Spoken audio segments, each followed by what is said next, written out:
Assalamualaikum warahmatullahi wabarakatuh. Belalang kembara atau migratory locust adalah salah satu kelompok serangga yang paling merusak di dunia dan sudah lama mendapatkan perhatian serius di banyak negara termasuk Indonesia. Di video ini saya akan membahas bagaimana belalang ini hidup dan bagaimana mereka bisa tiba-tiba berubah menjadi monster yang mengerikan yang sanggup menciptakan kerusakan dan kerugian yang luar biasa. Ayo kita cari tahu. Nah, sekarang pertanyaan pertama adalah apa itu belalang kembara? Belalang kembara itu sebenarnya adalah sebutan bagi sekelompok belalang bersungut pendek atau belalang Acrididae yang memiliki dua ciri biologi yang unik. Yaitu yang pertama adalah kemampuan mengubah perilaku soliter menjadi gregaria atau mengelompok, dan yang kedua adalah perilaku berpindah atau migrasi. Jadi sebutan belalang kembara itu tidak merujuk pada satu spesies tetapi pada sebuah kelompok. Contoh belalang kembara yang paling banyak dipelajari adalah spesies Cystocerca gregaria atau dikenal sebagai belalang gurun, yang hidup di Afrika, Semenanjung Arab, Asia Barat, dan Asia Selatan. Setelah itu ada spesies Locusta migratoria yang banyak ditemukan di hampir seluruh wilayah tropika dan beriklim sedang di dunia, meliputi wilayah Afrika, Semenanjung Arab, Eurasia, Asia termasuk Indonesia, Australia, dan negara-negara di kawasan Pasifik. Contoh berikutnya adalah patangga atau Nomadacris succincta atau dikenal sebagai belalang Bombay, yang umum ditemukan di India dan Asia Tenggara termasuk Indonesia.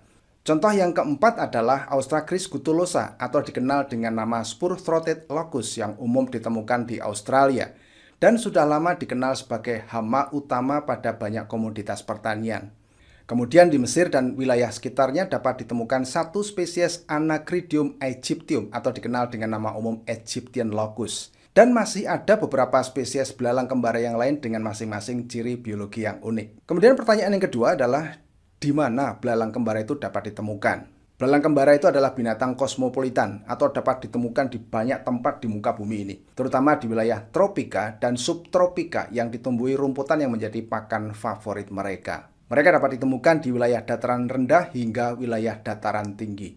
Salah satu contohnya adalah belalang Cystocerca gregaria. Ketika masih dalam fase soliter, habitat belalang ini terbatas pada wilayah gurun kering yang mendapat curah hujan kurang dari 200 mm per tahun di sebagian wilayah Afrika. Namun ketika memasuki fase bergerombol, binatang ini dapat menyebar ke wilayah yang lebih luas hingga mencapai lebih dari 25 juta kilometer persegi. Kemampuan menyebar belalang kembara juga hebat. Menurut catatan, belalang Cystocerca gregaria sanggup menempuh jarak hingga 130-an kilometer dalam sehari dengan kecepatan terbang 16 km per jam. Dan bahkan lebih dengan bantuan angin.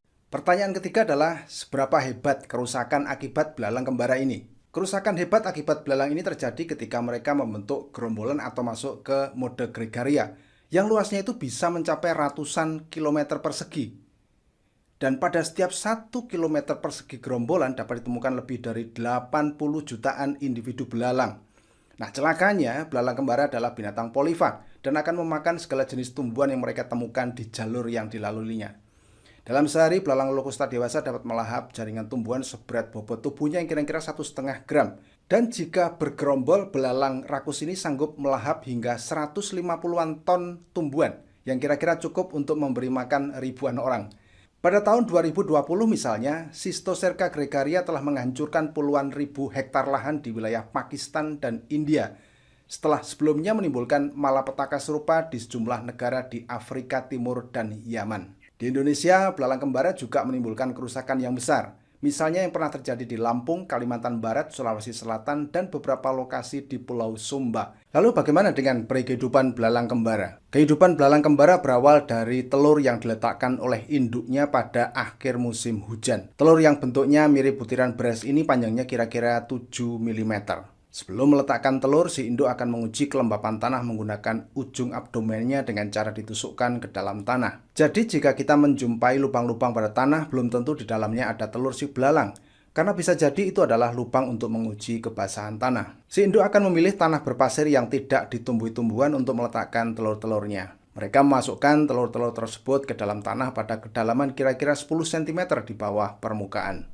Di daerah beriklim kering, induk memilih untuk meletakkan telurnya pada rekahan tanah. Telur-telur tersebut dimasukkan secara rapi ke dalam sebuah wadah atau kantung yang masing-masing berisi 50-60 butir. kemudian menutupnya dengan cairan lekat mirip buih. Seekor belalang Cystocerca gregaria dapat meletakkan kurang dari 80 butir telur pada fase gregarius, namun dapat mencapai 160-an butir pada fase soliter. Masa telur berlangsung kira-kira 2 minggu tergantung pada banyak faktor terutama suhu. Jika suhu pada pagi hari cukup tinggi, maka hal itu sudah cukup untuk memicu penetasan telur. Telur-telur di dalam kantung membutuhkan waktu sehari untuk menetas semua, meskipun pada beberapa kondisi bisa lebih lama. Nimfa terdiri dari 5 atau 6 instar pada fase soliter dan dapat berlangsung hingga 40-an hari. Belalang dewasa melakukan perkawinan pertama setelah berumur sekitar 3 minggu, kemudian mulai meletakkan telur-telurnya 2 hingga 3 minggu kemudian. Masa hidup belalang gurun berlangsung kira-kira selama 3 hingga 6 bulan. Yang terdiri dari masa pradewasa atau nimfa selama 30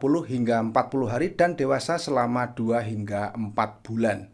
Aktivitas belalang dipengaruhi oleh faktor fisik dan biologis. Misalnya, suhu yang panas akan membuat aktivitas Locusta migratoria menjadi lamban. Lalu kondisi kering dapat pula menyebabkan individu nimfa belalang yang menetas dari telur akan berukuran lebih kecil dan cenderung bersifat soliter. Tetapi belalang kembara bisa memanfaatkan pakan yang bisa tumbuh pada kondisi lingkungan yang tidak menguntungkan. Contohnya, belalang Locusta afrika akan sangat tertolong oleh tumbuhan yang mengandung banyak air semacam Vetiveria dan Andropogon yang tumbuh pada musim kering. Dengan demikian, mereka tetap bisa bertahan hidup. Pertanyaan kelima adalah bagaimana belalang kembara bisa berubah menjadi monster.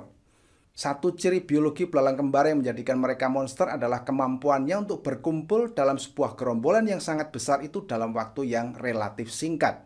Mereka kemudian menjadi lebih rakus sehingga menimbulkan kerusakan yang parah di wilayah yang dilaluinya. Lalu bagaimana proses perubahan perilaku menyendiri atau soliter itu menjadi bergerombol? Pada dasarnya, belalang kembara itu sebenarnya adalah serangga penyendiri. Mereka berupaya mencari tumbuhan inangnya secara mandiri dan cenderung menghindari sentuhan dengan belalang yang lain. Ketika musim hujan tiba dan tumbuhan mulai bersemi dan bertumbuh, belalang-belalang soliter tersebut akan berdatangan untuk makan. Nah, disitulah belalang-belalang tersebut akan melakukan kontak melalui proses pembauan dan visual dan sentuhan fisik. Para ahli kemudian membuktikan bahwa sentuhan fisik terutama melalui kaki belakang belalang dapat memicu produksi serotonin, yaitu senyawa yang diduga bertanggung jawab pada perubahan perilaku soliter belalang tersebut menjadi gregarius. Kira-kira 4 jam setelah berkumpul, belalang tersebut mulai menjadi lebih aktif, mencari pasangan kawin, berkopulasi, dan akhirnya meletakkan telur-telurnya. Menurut para ahli, hal inilah yang memicu populasi belalang meningkat dengan sangat cepat. Pertanyaan berikutnya, apakah belalang kembara itu memiliki musuh alami? Nah, menurut situs KB Organization, musuh alami belalang kembar itu sebenarnya cukup banyak, meliputi predator, parasitoid, dan patogen. Salah satu jenis musuh alami yang paling banyak dimanfaatkan adalah jamur entomopatogen. Misalnya Metarhizium acridum yang tampaknya spesifik untuk mengendalikan belalang bersungut pendek. Semenjak tahun 1990-an, jamur ini dikembangkan menjadi agen hayati dengan banyak nama produk. Misalnya Green Guard yang diproduksi di Australia dan Green Muscle yang diproduksi di Afrika. Entomopatogen pembunuh belalang kembara yang lain cukup banyak ditemukan di lapangan. Contohnya adalah Beveria bassiana yang cukup diminati.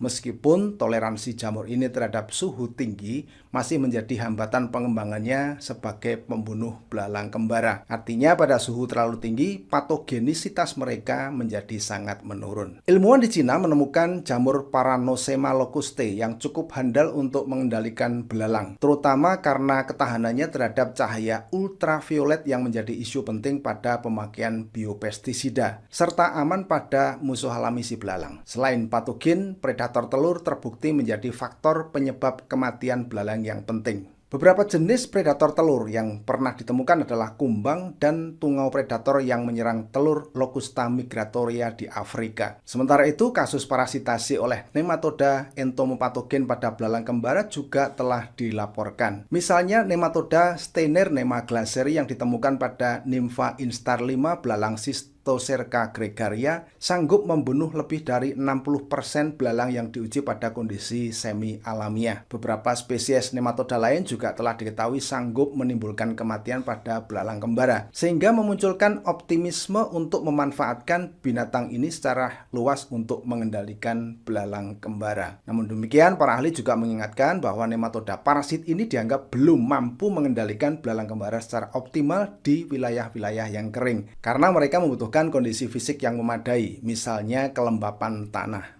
Setidaknya ada 3 alasan yang menyebabkan belalang ini susah dikendalikan. Alasan yang pertama, mereka memiliki perilaku gregaria atau berkelompok yang cenderung lebih aktif dan lebih rakus dibandingkan ketika mereka berada pada fase soliter atau menyendiri. Ketika mereka sudah memasuki fase bergerombol, maka hampir mustahil untuk mengendalikan mereka secara sempurna, karena belalang-belalang ini juga mampu bergerak dan berpindah dengan cepat. Alasan yang kedua, ketika mereka bergerak dan menyebar, mereka mungkin juga menempati tempat-tempat yang sulit dijangkau oleh manusia.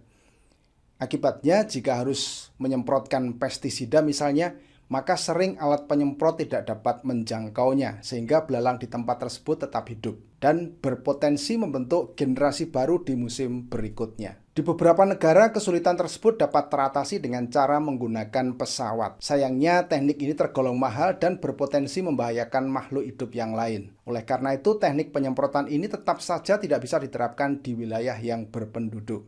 Kemudian alasan yang ketiga, belalang kembara itu umumnya memiliki kisaran inang yang luas. Itulah sebabnya ketika mereka berada pada fase gregarius atau bergerombol, maka dipastikan hampir semua jenis tumbuhan akan ludes dimakannya. Sifat polifag ini menyebabkan mereka dapat beradaptasi dengan baik di lokasi dengan inang yang bervariasi. Nah, itulah fakta-fakta biologis yang dimiliki oleh belalang kembara yang menyebabkan mereka mampu berkembang menjadi serangga yang sangat kuat dan sulit ditaklukkan. Oleh karena itu, kajian-kajian mendalam pada aspek biologi belalang ini masih sangat dibutuhkan agar dapat digunakan sebagai dasar untuk mengelola populasi serangga ini. Itulah bahasan kita kali ini dan semoga bermanfaat. Sampai jumpa pada video berikutnya dan wassalamualaikum warahmatullahi wabarakatuh.